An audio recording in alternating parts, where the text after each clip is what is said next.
Assalamualaikum warahmatullahi wabarakatuh. Perkenalkan, nama saya Bianca Lintang Aura Ganesha Berlian dengan nomor NIM 2003 10 10 25 dari kelas 1A Akuntansi akan mempresentasikan hasil kinerja saya tentang akuntansi sebagai sistem informasi. Berikut penjelasannya. Sebelum kita lanjut ke penjelasannya, berikut adalah daftar isi materi yang akan kita bahas. Yang pertama ada pengertian akuntansi sebagai sistem informasi. Yang kedua ada kualitas dan keterbatasan informasi akuntansi. Yang ketiga ada konsep dan prinsip dasar akuntansi. Area pertama, kita akan membahas tentang pengertian akuntansi sebagai sistem informasi. Sebelumnya, apakah kalian tahu apa arti dari akuntansi tersebut?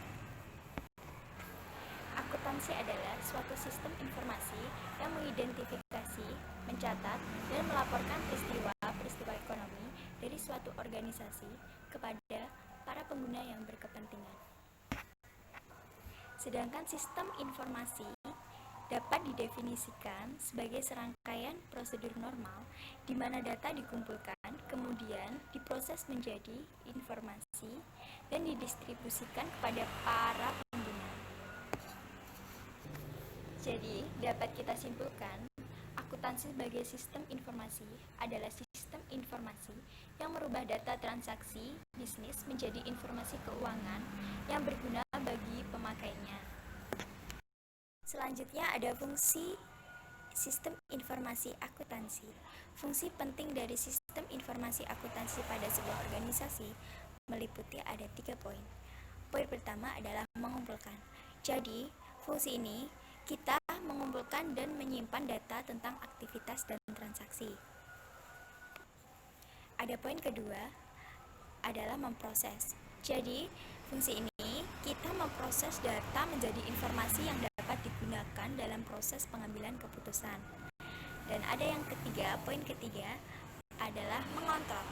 Kita melakukan kontrol secara tepat terhadap aset organisasi. Selanjutnya ada sistem informasi akuntansi. Sistem informasi akuntansi dibagi menjadi 3 bagian. Yang pertama, sistem pemrosesan transaksi. Sistem pemrosesan transaksi adalah bagian dari sistem informasi yang merupakan sebuah sistem yang menjalankan dan mencatat transaksi rutin harian yang diperlukan untuk menjalankan bisnis. Yang kedua, ada sistem buku besar atau pelaporan keuangan. Nah, poin kedua ini untuk mengatur data-data transaksi keuangan dan mengontrol persediaan jurnal penyesuaian. Yang ketiga, ada sistem pelaporan manajemen. Sistem ini seperti pelaporan keuangan.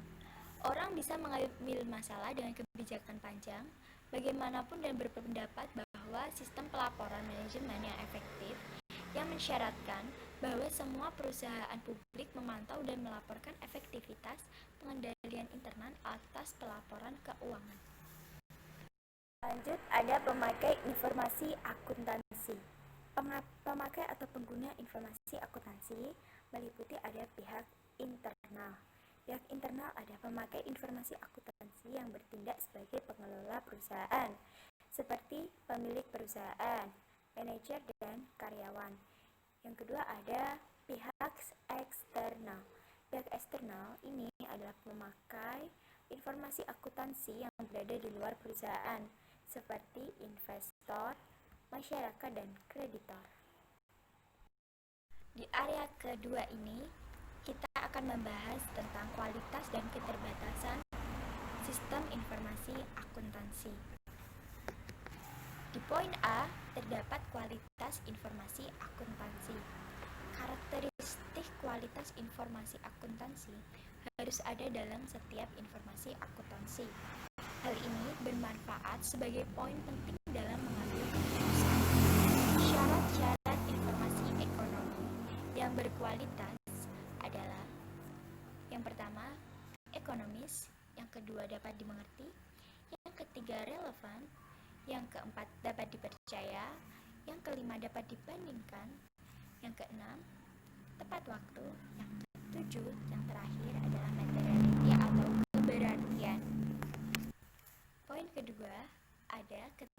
keterbatasan informasi akuntansi.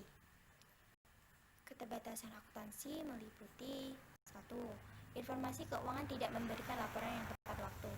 Yang kedua, mengabaikan informasi penting non-moneter. Yang ketiga, tidak memberikan informasi yang rinci.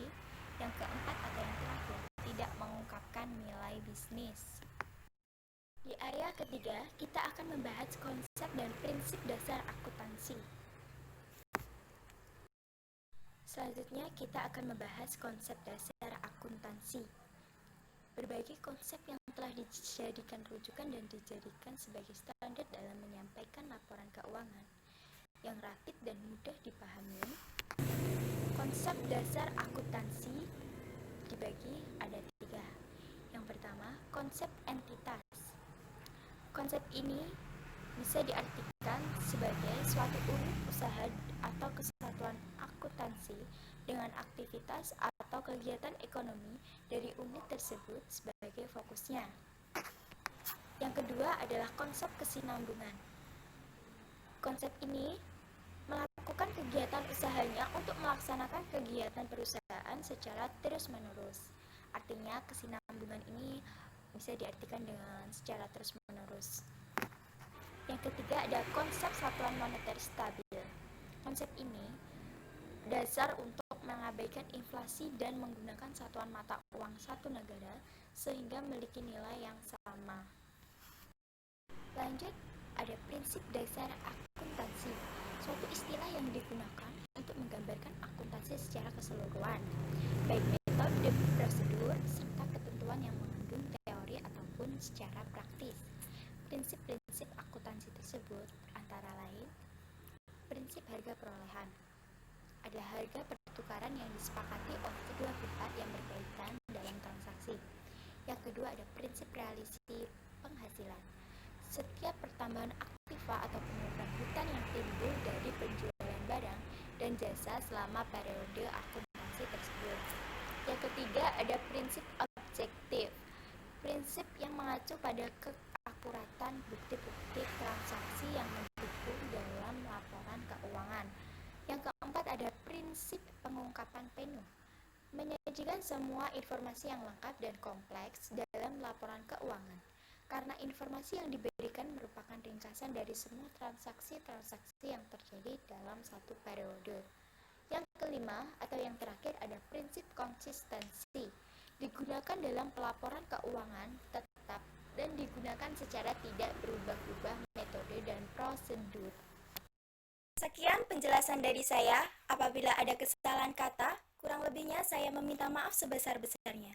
Wassalamualaikum warahmatullahi wabarakatuh.